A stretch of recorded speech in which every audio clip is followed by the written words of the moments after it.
Iran ইস্যুতে NATO মিত্রদের উপর প্রকাশ্যেই ক্ষোভ ঝাড়লেন মার্কিন প্রেসিডেন্ট ডোনাল্ড ট্রাম্প। জার্মানি থেকে মার্কিন সেনা কমানোর সম্ভাবনার পর এবার স্পেন ও ইতালির ক্ষেত্রেও একই পদক্ষেপের ইঙ্গিত দিয়েছেন তিনি।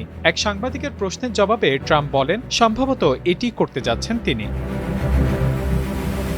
ট্রাম্পের অভিযোগ, প্রয়োজনের সময় ইতালি যুক্তরাষ্ট্রকে কোনো সহায়তা করেনি, আর স্পেনের ভূমিকা ছিল তার ভাষায় ভয়াবহ।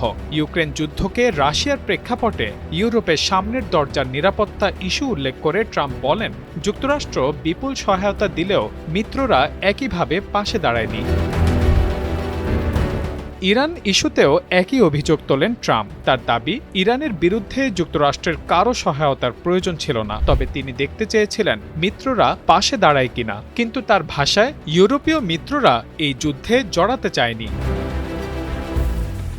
হরমুজ প্রণালী নিয়েও ক্ষোভ প্রকাশ করেন ট্রাম্প। তিনি বলেন, এই গুরুত্বপূর্ণ জ্বালানি রুট ব্যবহার করে ইউরোপীয় দেশগুলো, যুক্তরাষ্ট্র নয়। যুক্তরাষ্ট্রের পর্যাপ্ত তেল থাকায় ওয়াশিংটনের হরমুজের উপর নির্ভরতা নেই। তবু যাদের স্বার্থ বেশি তারাই সহযোগিতায় এগিয়ে আসেনি বলে অভিযোগ করেন তিনি। এখন প্রশ্ন, ট্রাম্প যদি সত্যি জার্মানি, ইতালি ও স্পেন থেকে মার্কিন সেনা কমান, তাহলে কি হবে ন্যাটোর? কারণ এসব দেশে মার্কিন সেনা উপস্থিতি শুধু প্রতীকী নয়, বরং ন্যাটোর প্রতিরক্ষা কাঠামো, ইউরোপে মার্কিন প্রভাব এবং মধ্যপ্রাচ্য, আফ্রিকায় দ্রুত সামরিক তৎপরতা চালানোর একটি গুরুত্বপূর্ণ অংশ।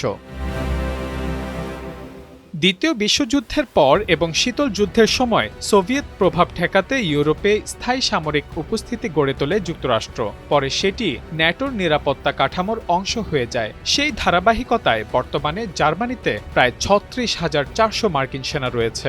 এছাড়াও রয়েছে রামস্টাইন এয়ার বেস, ইউরোপীয় কমান্ড ও আফ্রিকা কমান্ডের মতো গুরুত্বপূর্ণ স্থাপনাও। ইতালি যুক্তরাষ্ট্রের জন্য ভূমধ্যসাগর, উত্তর আফ্রিকা, মধ্যপ্রাচ্য ও বলকান অঞ্চলে দ্রুত তৎপরতার গুরুত্বপূর্ণ কেন্দ্র। দেশটির ভিচেঞ্জা, আভিয়ানো, নেপলস ও সিসিলির ঘাঁটিগুলো মার্কিন সামরিক নেটওয়ার্কের বড় অংশ। অন্যদিকে স্পেনের ঘাঁটিগুলো জিব্রাল্টার প্রণালীর কাছাকাছি হওয়ায় আটলান্টিক ও ভূমধ্যসাগরীয় নিরাপত্তায় কৌশলগত ভূমিকা রাখে। তবে ডোনাল্ড ট্রাম্পের হুঁশিয়ারি অনুযায়ী হঠাৎ সেনা সরিয়ে নিলেই জার্মানি, ইতালি বা স্পেন রাতারাতি অরক্ষিত হয়ে পড়বে, বিষয়টি এমন নয়। দেশগুলো নিজেরাও শক্তিশালী ন্যাটো সদস্য, কিন্তু মার্কিন সেনা কমলে ন্যাটো দ্রুত প্রতিক্রিয়া, গোয়েন্দা সমন্বয়, বিমান সহায়তা, লজিস্টিক্স এবং যৌথ অভিযানের সক্ষমতা দুর্বল হতে পারে। বিশেষ করে জার্মানির রামস্টাইন ঘাঁটি শুধু ইউরোপ নয়, মধ্যপ্রাচ্য ও আফ্রিকায় মার্কিন অভিযানেরও বড় লজিস্টিক হাব। তাই বড় আকারের সেনা কমালে শুধু ন্যাটো নয়, যুক্তরাষ্ট্রের নিজেরও বৈশ্বিক সামরিক নেটওয়ার্কও চাপে পড়তে পারে।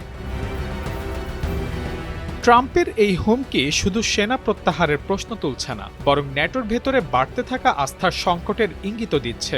ইউক্রেন যুদ্ধ, ইরান সংকট ও হরমুজ প্রণালীর নিরাপত্তা ঘিরে যুক্তরাষ্ট্র ও ইউরোপীয় মিত্রদের মধ্যেকার দূরত্ব এখন আরও স্পষ্ট হয়ে উঠছে। Mahmudul Hasan, Times today.